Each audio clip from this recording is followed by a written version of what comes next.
नमस्कार, आप देख रहे हैं आपका अपना चैनल न्यूज इंडिया। मैं हूं आपके साथ गौरव किशोर शर्मा। रुक करेंगे राजधानी एक्सप्रेस में बड़ी और अहम खबरों की ओर।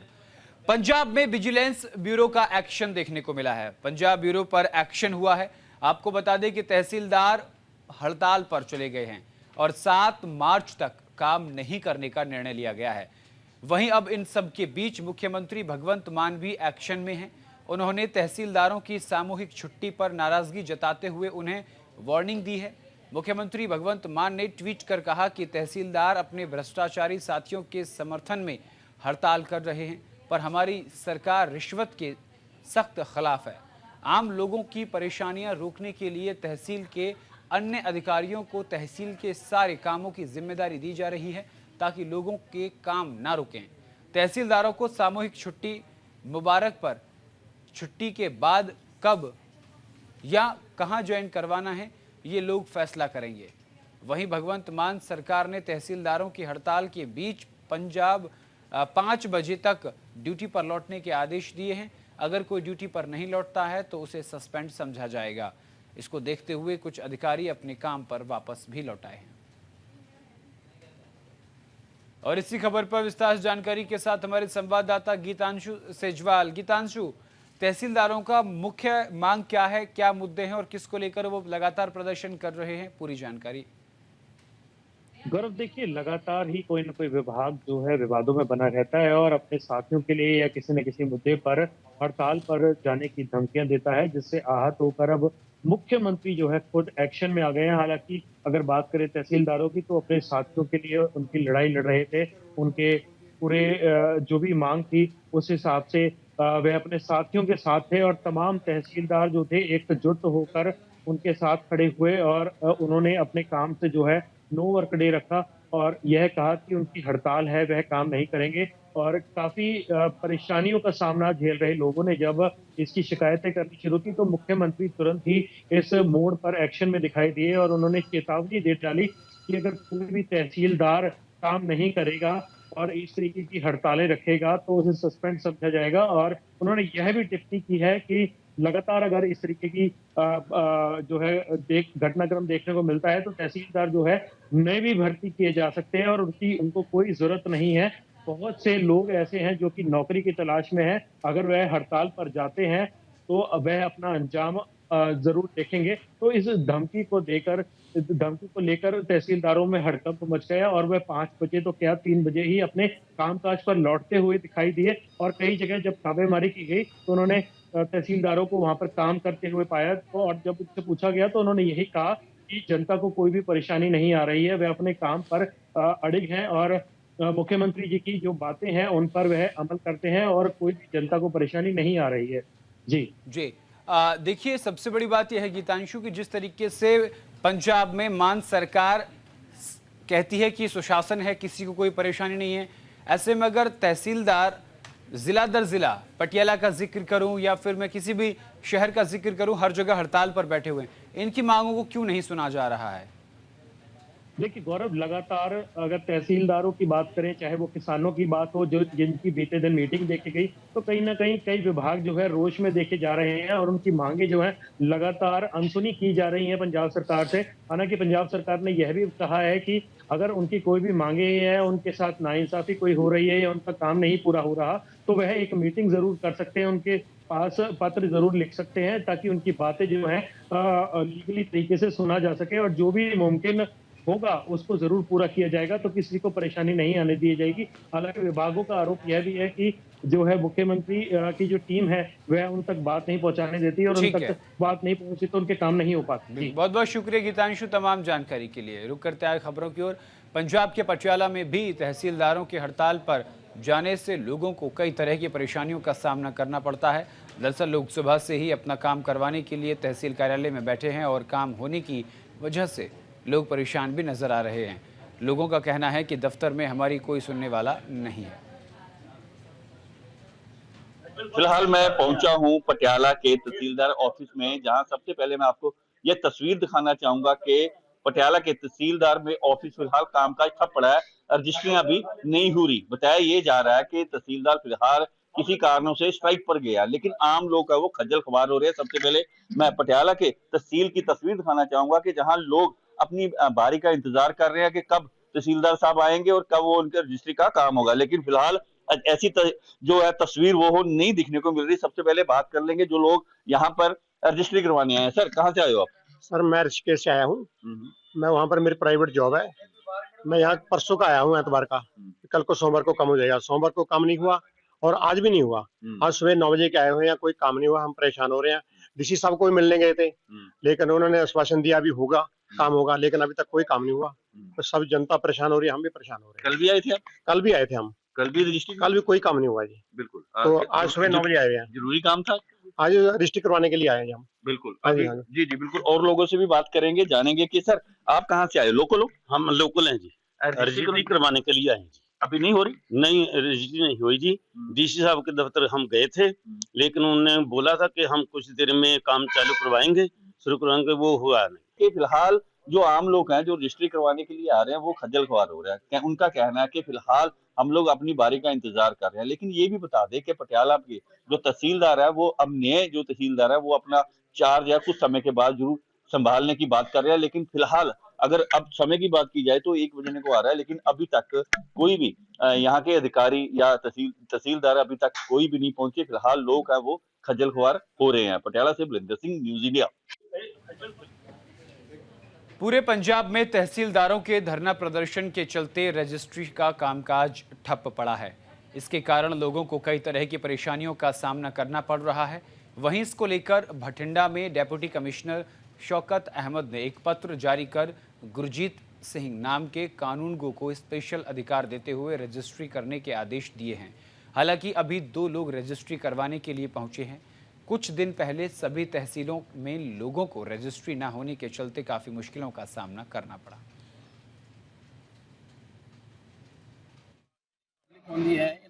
रजिस्ट्रेशन ਦੇ ਵਾਸਤੇ ਜਦੋਂ ਇਹ ਸਮਾਂ ਲੈਂਦੇ ਆ ਤੇ ਇਹਨਾਂ ਦੀ ਆਪਣੀ ਪਲਾਨ ਹੁੰਦਾ ਹੈ ਕਿ ਜੇ ਕਿਸੇ ਵਿਅਕਤੀ ਨੇ ਬਾਹਰ ਤੋਂ ਆਣਾ ਹੁੰਦਾ ਹੈ ਤੇ ਉਹਨਾਂ ਦਾ ਵੀ ਆਪਣਾ ਕੋਈ ਵਿਅਕਤੀ ਜਿਹੜਾ ਹੈਗਾ ਦੂਜੇ ਸਟੇਟ ਤੋਂ ਵੀ ਆਂਦਾ ਹੈ, ਕਿਸੇ ਦਾ ਜਿਹੜਾ ਹੈਗਾ ਕੋਈ ਬਾਹਰ ਵਾਪਸ ਜਾਣਾ ਹੁੰਦਾ ਹੈ ਤੇ ਉਹਨਾਂ ਨੂੰ ਆਪਣਾ ਸਮਾਂ ਜਿਹੜਾ ਹੈਗਾ ਬੜਾ ਕਈ ਸਾਰੇ ਲੋਕਾਂ ਨੇ ਜਿਹੜੀ ਕਿ ਟਿਕਟਸ ਵੀ ਕੀਤੀਆਂ ਹੁੰਦੀਆਂ ਨੇ ਤੇ ਇਸ ਕਰਕੇ ਰਜਿਸਟ੍ਰੇਸ਼ਨ ਦੇ ਕੰਮ ਨੂੰ ਆਪਾਂ ਜਿਹੜਾ ਹੈਗਾ ਕਿਸੇ ਵੀ ਤਰੀਕੇ ਨਾਲ ਰੋਕ ਨਹੀਂ ਸਕਦੇ ਤੇ ਕਾਨੂੰਨ ਵਿੱਚ ਪ੍ਰਾਵਧਾਨ ਹੈਗਾ ਕਿ ਜਿਹੜਾ ਜ਼ਿਲ੍ਹੇ ਦਾ ਰਜਿਸਟਰਾਰ ਹੈ ਜਿਹਦੇ ਕਿ ਡਿਪਟੀ ਕਮਿਸ਼ਨਰ ਹੁੰਦੇ ਨੇ ਤੇ ਉਹ ਕਿਸੇ ਵੀ ਵਿਅਕਤੀ ਨੂੰ ਜਿਹੜਾ ਉਹਨਾਂ ਨੂੰ ਲੱਗੇ ਕਿ ਇਹ ਉਸ ਤਰੀਕੇ ਦਾ ਵਿਅਕਤੀ ਹੈ ਕਿ ਇਹ ਰਜਿਸਟ੍ਰੇਸ਼ਨ ਕਰ ਸਕਦਾ ਹੈ ਉਹਨੂੰ ਅਧਿਕਾਰ ਦੇ ਸਕਦਾ ਹੈ ਜੇ ਸਬ ਰਜਿਸਟਰਾਰ ਅਵੇਲੇਬਲ ਨਾ ਹੋਵੇ ਕਿਉਂਕਿ ਕੱਲ ਜਿਹੜਾ ਆਪਣਾ ਸਬ ਰਜਿਸਟਰਾਰ ਸੀਗੇ ਉਹ ਸਟ੍ਰਾਈਕ ਤੇ ਸੀਗੇ ਤੇ ਇਸ ਕਰਕੇ ਮੈਂ एक ਜਿਹੜਾ ਆਪਣਾ ਨਾਇਬ ਤਹਿਸੀਲਦਾਰ ਹੈ ਜਿਨ੍ਹਾਂ ਨੇ ਇੱਕ ਆਪਣਾ ਐਨਐਸਕੇ ਹੈ ਕਾਨੂੰਨ ਕੋ ਹੈ ਉਹਨੇ ਪਹਿਲਾ ਨਾਇਬ ਤਹਿਸੀਲਦਾਰ एग्जाम ਜਿਹੜਾ ਹੈਗਾ ਪਾਸ ਕੀਤਾ ਹੋਇਆ है।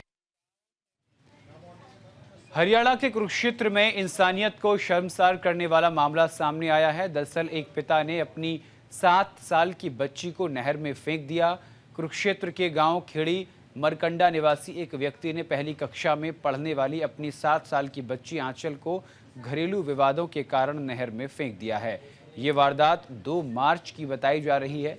आज पुलिस आरोपी पिता को लेकर नहर पर पहुंची और एसडीआरएफ और गोताखोर प्रगट हुए अपनी टीम के साथ नहर पर पहुंचे। नहर में कई घंटों और कई किलोमीटर तक तलाशी अभियान चलाया गया, लेकिन 7 साल की बच्ची का शव अभी तक बरामद नहीं हुआ है। हालांकि जिसके बाद बच्चों की मां ने पूछा कि बेटी कहाँ है, तो पिता ने बताया कि उसको कहीं रिश्तेदार में छोड़कर आया हूँ। जब उसकी पत्नी को उस पर शक हुआ, उसने पुलिस को शिकायत दी। पुलिस ने आरोपी पिता को गिरफ्तार किया और आरोपी से पूछताछ की। आरोपी ने पूछताछ में बताया कि घर के क्लेश के चलते उसने बच्ची को नहर में फेंक दिया है। फिलहाल पुलिस और गोताखोर की टीम लाश की तलाश में जुटी हुई है। हमारे को कंप्लेंट मिली थी, बच्ची की माता ने कंप्लेंट की थी कि मेरा पति स्कूल से बच्ची को लेके गया था, 7 साल की बच्ची थी, और उसके बाद से उस बच्ची का कोई अता पता नहीं है, जिस पे एफआईआर दर्ज की गई। और एफआईआर दर्ज करने के बाद जब उसके पिता को पूछताछ के लिए बुलाया गया, तब ये बात सामने आई कि पारिवारिक कलह की वजह से पति पत्नी का जो आपस में विवाद चल रहा था, तो उसने गुस्से में अपनी लड़की को स्कूल से लेके और जो नहर है यहाँ जिस पे सर्च अभियान चलाया जा रहा है, यहाँ पे उसने उसको फेंक दिया। मैसेज मिला था एसएचओ सदर द्वारा कि एक 7 साल की बच्ची को उसी के पिता द्वारा जिंदा नहर में फेंकने का मामला आया है, जिसके बाद तुरंत टीम के साथ मौके पर पहुंचे हुए थे और आज एसडीआरएफ टीम कुरुक्षेत्र, केडीपी विकास बोर्ड टीम कुरुक्षेत्र और हमारी टीम मौके पर पहुंची हुई है। अब तकरीबन 10 बजे से नहर के अंदर सर्च ऑपरेशन बोट के माध्यम से चलाया हुआ है और मौके पर जो एसएचओ साहब हैं वो पुलिस की टीम में भी मौजूद है और अभी तक बच्ची के बारे में कोई भी जानकारी नहीं मिली। देखिए, हम खड़े हैं जो कुरुक्षेत्र की भाखड़ा नहर है वहां पर मौजूद है। एक पिता द्वारा अपनी 7 साल की जो बेटी थी उसको नहर के अंदर फेंकने का एक मामला प्रकाश में आया है। पिपली जो कुरुक्षेत्र का सदर थाना है उसमें उसकी जो कंप्लेंट एफआईआर दर्ज उसकी माँ, बच्ची की जो माँ है, जो लापता बच्ची है, उसकी माँ ने दर्ज कराई है। जब गहनता से पूछताछ की गई तो पता लगा कि जो लड़की का जो बाप था, बच्ची का जो 7 साल की बच्ची का बाप था, उसने उसको नहर में फेंका है। कहीं ना कहीं जो ममता है वो बड़ी शर्मसार हुई है। इंसानियत के ऊपर एक ऐसे लोग कहीं ना कहीं दबा है। गृह क्लेश था और गृह क्लेश के चलते उसने अपनी बच्ची को स्कूल से छुट्टी करवाकर और 1 तारीख की ये बात है और यहाँ पर आकर भाखड़ा नहर में उसको फेंक दिया। माखन शर्मा, न्यूज इंडिया, कुरुक्षेत्र। हरियाणा के यमुनानगर में इंडस्ट्रियल एरिया में अचानक एक बुरादा फैक्ट्री में आग लग गई। बता दें कि तेज हवाओं के कारण आग ने विकराल रूप ले लिया और देखते ही देखते आग ने पूरी फैक्ट्री को अपनी चपेट में ले लिया। सूचना पर फायर ब्रिगेड की टीम मौके पर पहुंची और आग बुझाने की कोशिश में जुट गई। आग पर काबू पाने के लिए फायर ब्रिगेड की टीम ने कड़ी मशक्कत की और आग पर काबू पा लिया। आग का करने को पता नहीं लगाया जैसे आग क्यों लगी है, लेकिन आग बुरादे में हो और बुरादे में होने की वजह से सारा डाइट बुरादा है और काफी भारी मात्रा में स्टॉक है, जिससे दिक्कत आ रही है इसको कंट्रोल करने में। लेकिन कंट्रोल की स्थिति में है। अभी आग बुझाने में टाइम लगेगा। अभी तो इनका गिर चुका है, मेल्ट हो गया पूरा, क्योंकि हीट ज्यादा है और स्टॉक ज्यादा है। हरियाणा के कैथल में 3 मार्च को तेज रफ्तार कार हवा में उछलकर ईंटों के ढेर पर पलट गई। हादसे में 18 साल के युवक की मौके पर ही मौत हो गई और उसका दोस्त गंभीर रूप से घायल हो गया। बता दें कि मृतक की पहचान सिवान निवासी अनमोल सिंह के रूप में हुई है।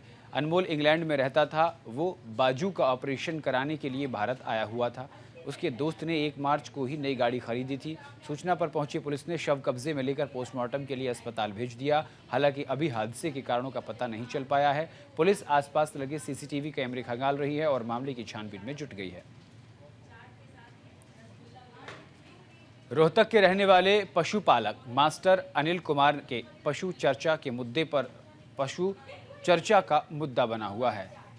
वो करनाल में लगे डेयरी पशु मेले में करिश्मा और कबूतरी नाम की 2 भैंसों को लेकर पहुंचे थे।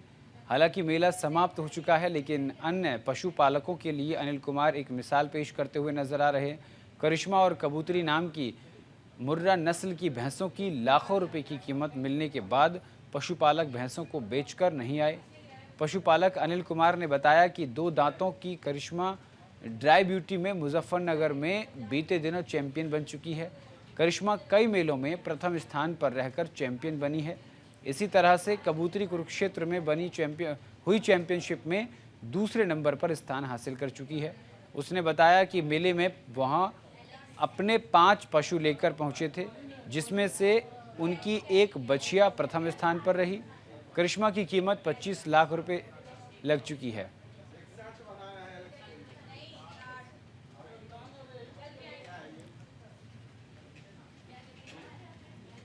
बन चुकी है और ये कबूतरी है जो कुरुक्षेत्र में भी जो है 2nd पोजीशन ली थी इसने ड्राई ब्यूटी में। 5 पशु में लेके आया हूँ। एक मेरी जो बछिया 2 दांत में वो फर्स्ट आई है और मिल्क ब्यूटी की जो देसी गाय है उसका रिंग थोड़ी सी देर में होगा। और हर पशुपालक को ये कहना चाहता हूँ, अपने बच्चे धोखा दे सकते भाई, पशु धोखा नहीं दे सकते, क्योंकि इसकी कीमत मेरे पास वीडियो है भाई 25 लाख रुपए की 2 दांत की और 7.5 लाख रुपए इसके लगे थे। 4.5 लाख रुपए मतलब जो मेरी बच्चियाँ फर्स्ट बनी थी उस टाइम लगे थे, जो कि मैं उनको सेल नहीं करता। पंजाब कांग्रेस अध्यक्ष अरविंदर राजा वॉरिंग ने किसानों की प्रति मुख्यमंत्री भगवंत मान के रवैये पर अपनी प्रतिक्रिया दी। बातचीत में सरकार की किसानों के साथ सहमति नहीं बनी तो वो बैठक को कैसे छोड़ सकते हैं। ऐसा आचरण सीएम का नहीं हो सकता।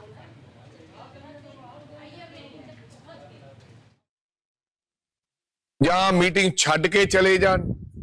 ਤੁਸੀਂ ਉਹਨਾਂ ਨਾਲ ਗੱਲਬਾਤ ਕਰੋ। ਜੇ ਗੱਲਬਾਤ ਨਹੀਂ ਸਿਰੇ ਚੜਦੀ ਤਾਂ ਦੁਬਾਰੇ ਟਰਾਈ ਕਰਨੀ ਹੈ, ਕਿਉਂਕਿ ਜਿਹੜਾ ਮੁਖੀ ਹੁੰਦਾ ਹੈ ਕਿਸੇ ਵੀ ਚੀਜ਼ ਦਾ, ਪੰਜਾਬ ਦਾ ਮੁੱਖ ਮੰਤਰੀ ਜੇ ਇਸ ਤਰ੍ਹਾਂ ਸੰਗਠਨਾਂ ਨਾਲ ਗੱਲ ਕਰੇਗਾ ਨਹੀਂ ਔਰ ਪੈਨਿਕ ਕ੍ਰੀਏਟ ਕਰੇਗਾ, ਗੁੱਸਾ ਆਏਗਾ, ਉਹਦੇ ਨਾਲ ਗੱਲ ਵਿਗੜ ਜਾਣੀ ਹੈ। ਬਈ ਮੁੱਖ ਮੰਤਰੀ ਸਾਹਿਬ ਦਾ ਇਹ ਜਿਹੜਾ ਵਿਵਹਾਰ ਹੈਗਾ, ਇਹ ਜਿਵੇਂ ਨਿਆਣੇ ਕਰਦੇ ਹੁੰਦੇ ਆ, ਇਹ ਉਸ ਤਰ੍ਹਾਂ ਦਾ ਵਿਵਹਾਰ ਹੈ। ਇਸ ਤਰ੍ਹਾਂ ਤੁਹਾਡੀ ਗੱਲ ਅਗਰ ਨਹੀਂ ਸੁਣੀ ਜਾ ਰਹੀ ਜਾਂ ਤੁਹਾਡੀ ਗੱਲ ਮੰਨੀ नहीं जा रही, ਇਹਦਾ मतलब ये थोड़ी है कि मुख्यमंत्री। पंजाब के स्वास्थ्य मंत्री बलबीर सिंह ने आज फतेहगढ़ साहिब में नशा मुक्ति केंद्रों का औचक निरीक्षण किया। इस दौरान स्वास्थ्य मंत्री डॉक्टर बलबीर सिंह ने कहा कि पंजाब में नशे को खत्म करने के लिए सरकार बड़े स्तर पर काम कर रही है। हिमाचल प्रदेश की सुक्खू सरकार अब मंदिरों के धन को अपना एटीएम बनाने पर तुली हुई है। ये आरोप पूर्व विधायक राजेंद्र राणा ने हमीरपुर में प्रेस कॉन्फ्रेंस के दौरान प्रदेश सरकार पर लगाए हैं।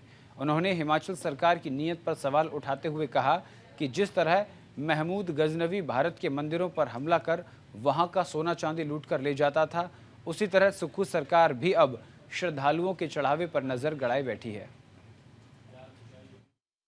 हाई कमान मैं तो सीधे सीधे तौर पर ये कहना चाह रहा हूँ कि कांग्रेस का जो सोच है वो हिंदू विरोधी है, और कांग्रेस पार्टी के जो दिल्ली में कर्णधार बैठे हैं उनको कुंभ में जाने से गुरेज है, उनको राम मंदिर में जाने से गुरेज है। इससे से साफ संकेत जाता है कि उनको हिंदू विचारधारा के ये विरोधी हैं। और अब जो है हिमाचल प्रदेश को जो कांग्रेस हाई कमान एक एटीएम के तौर पर इस्तेमाल कर रही थी, अब जो मुझे लगता है कि इनकी जो गीत की नज़र है वो मंदिरों पे चली गई। सरकार ने नोटिफिकेशन जारी करी, सभी डिप्टी कमिश्नर्स को आदेश किए गए कि 30 से ज़्यादा मंदिर हिमाचल प्रदेश में उनसे पैसा जो है हिमाचल की सरकार को इन योजनाओं को चलाने के लिए दिया जाए। केंद्र सरकार पर भारत को मिली $21 मिलियन यूएस एड के दुरुपयोग का आरोप लगाकर इसको लेकर एआईसीसी प्रवक्ता कुलदीप सिंह राठौड़ ने केंद्र सरकार पर गंभीर आरोप लगाए।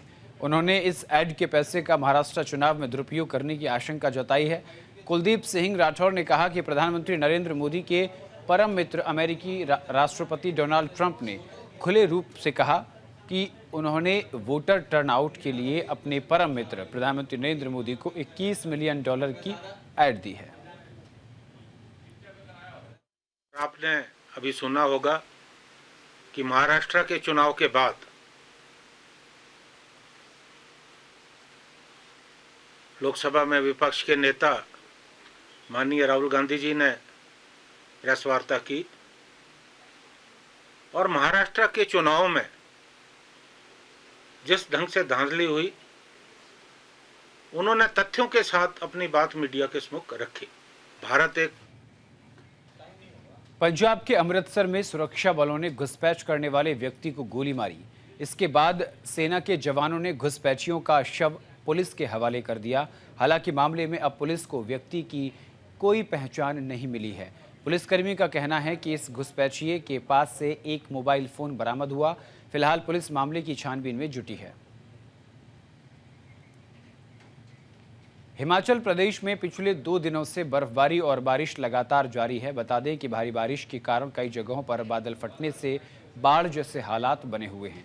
हिमाचल प्रदेश के चंबा में नेशनल हाईवे 154A पर लैंडस्लाइड के कारण पहाड़ का एक बड़ा हिस्सा भरभरा कर नीचे सड़क पर आ गया। हालांकि इस घटना में किसी के हताहत होने की खबर नहीं है, लेकिन सड़क यहां पूरी तरह से क्षतिग्रस्त हो गई है। फिलहाल मौके पर प्रशासन सड़क को दुरुस्त करने का काम में जुटा हुआ है। और इसी के साथ इस बुलेटिन में इतना ही। देश और दुनिया की तमाम बड़ी और अहम खबरों के लिए देखते रहिए न्यूज़ इंडिया। नमस्कार।